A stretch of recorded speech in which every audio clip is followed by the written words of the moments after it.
Could it be that Chicago might pull off an upset and win a new Bears stadium? The team and the city have had private talks recently, slowing down the Arlington Heights bill in Springfield.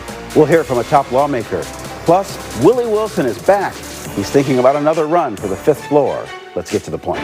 From Chicago's very own, with WGN political editor Tamon Bradley, this is The Point.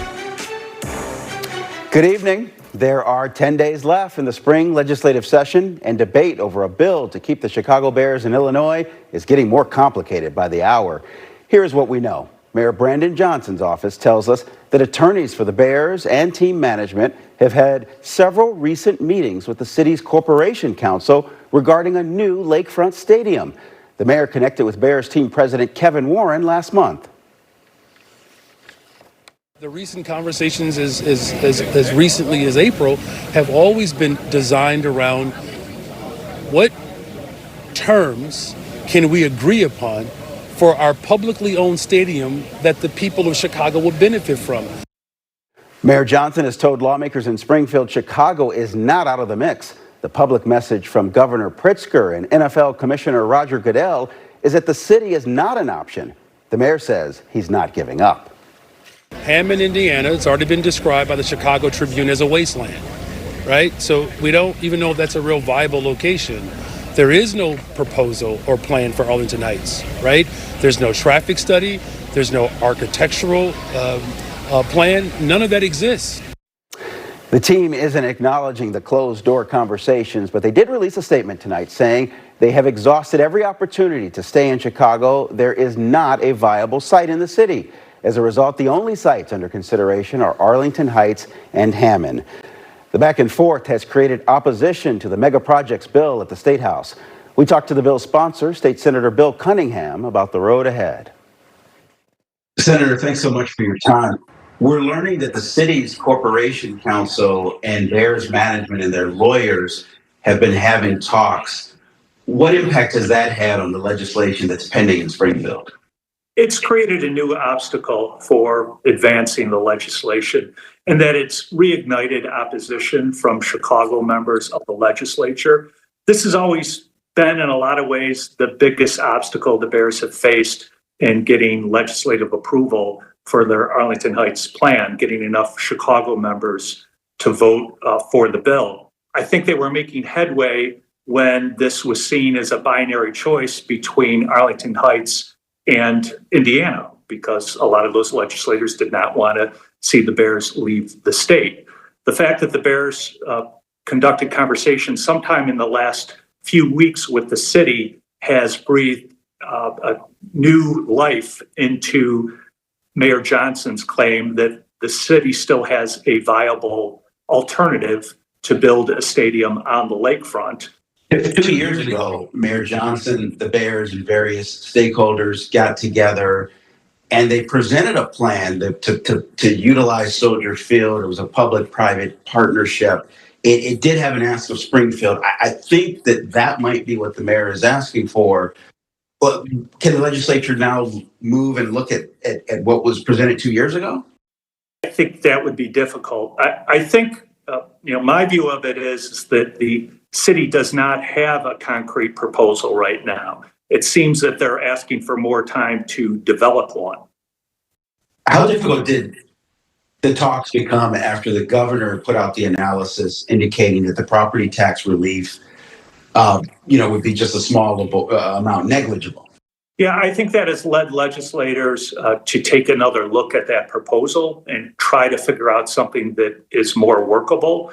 The governor's finding was that the property tax relief would be minuscule. I think one of the things to keep in mind is it's really hard to predict what that property tax relief would look like, because we really don't have any idea of how many businesses might try to take advantage of this mega project proposal. And we have no idea what their payments to the local taxing bodies would look like.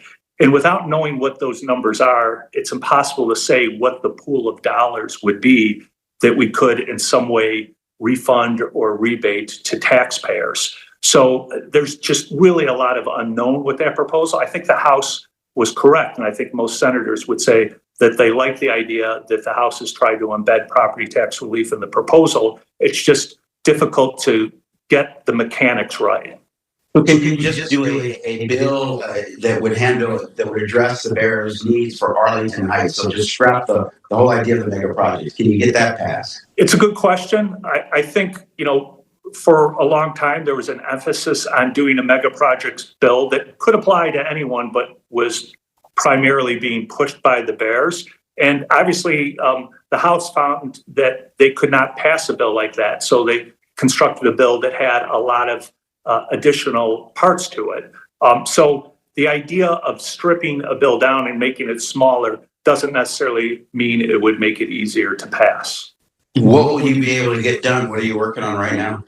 So, as I said, we have several obstacles that we're trying to deal with right now. This reignited opposition from Chicago legislators is one of them. There are others. The Bears have yet to submit a traffic study regarding the Arlington Heights site. That is problematic because they're asking for about $850 million in state funding for redoing roads and bridges around the site. We can't line out that appropriation without a traffic study. That lack of a traffic study has also created turbulence in the northwest suburbs. All the communities that surround Arlington Heights have expressed concerns about not being consulted on what that reconstruction of roads and bridges looks like. And they've reached out to their legislators and have asked for a seat at the table. So unfortunately, that part of the plan hasn't been worked out either. So those are a couple of the obstacles we're dealing with right now.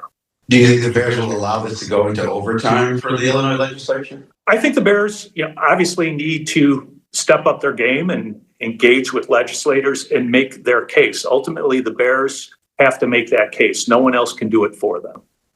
Senator Cunningham, we really appreciate it. Thank you so much. Thank you, Tamat. We're back in 60 seconds.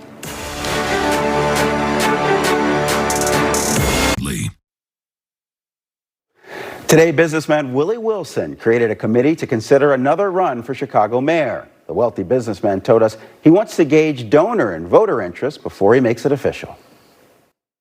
Dr. Wilson, I know you've been thinking about running for Chicago mayor. What's the very latest?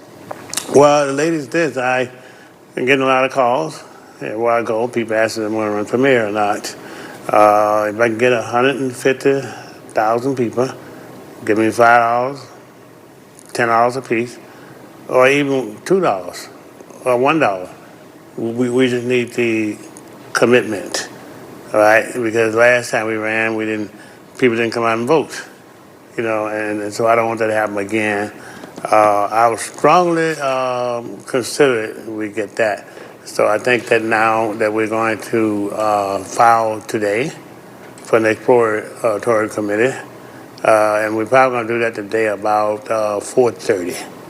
And then we'll about to announce it, social media, and things of that nature. I know you're going to mention right here as I'm speaking on the point here. That's right. All right. And people are watching this. It's after 6:45 right, Thursday night. Right, so you filed earlier today. Mm-hmm. You got to open a bank account as well. Will you transfer some money into it to get you started? Yes, we are. We're going to open the bank account today too. Everything pretty much set. We had to and get the paperwork for, the election board and all that kind of stuff first, and then we take that. So we'll get that open today too. I'll put some money in there. I don't know how much, but it won't be much. But I'm looking forward to some people want to give me maybe $1,000 or something like that. I'm not going to be that concerned with me putting a lot of money in my own self, because I still have the gas giveaway, grocery, the homeless. Still going to be trying to help people. We're still going to do that right. Mm-hmm. You have demonstrated in the past that you can win black voters. Mm-hmm. That, no doubt, assuming Brandon Johnson seeks re-election, would pull a vote from him. Well, I don't look at Chicago around the country as black and white. I just don't do it no more. I was raised Jim Crow days. I look at all people. I go at white, Asian, Latina, black obviously is my base. That's why I've been, and usually Chicago is like so segregated and people gonna vote like they wanna vote. But the same token is that I've ran before and people have voted for white over me, So, I think people gotta just, who's the best candidate, who care more about their pocketbook and who care about the city. I care about everybody. My job is trying to get out there and help people, all people. But the killer thing about it is this, you have some candidate now have a large bank account, base it from special interest group. Who are we talking about? The Secretary of State, what's his name? Lexi Janelius, who hasn't announced, but he's got a ton of money. We all think he might run. Yeah. Well, I'm not going to be putting that kind of money in, nothing like that. I don't think that about myself like that. I think you have to look at our personal record. What have they done, for the people? Thank you very much, Willie Wilson. Thank you. Tonight, we tip our hat to the Chicago White Sox, much improved in the diamond this year, and their #1 fan, Pope Leo. The Pope, or Leo XIV, and Paul Konerko share the number 14. Paulie wore that number during his legendary career. And that is the point. I'm Tamon Bradley. There's more news tonight at 9 o'clock, but first, the Forecasters is up next on WGN+. Good night.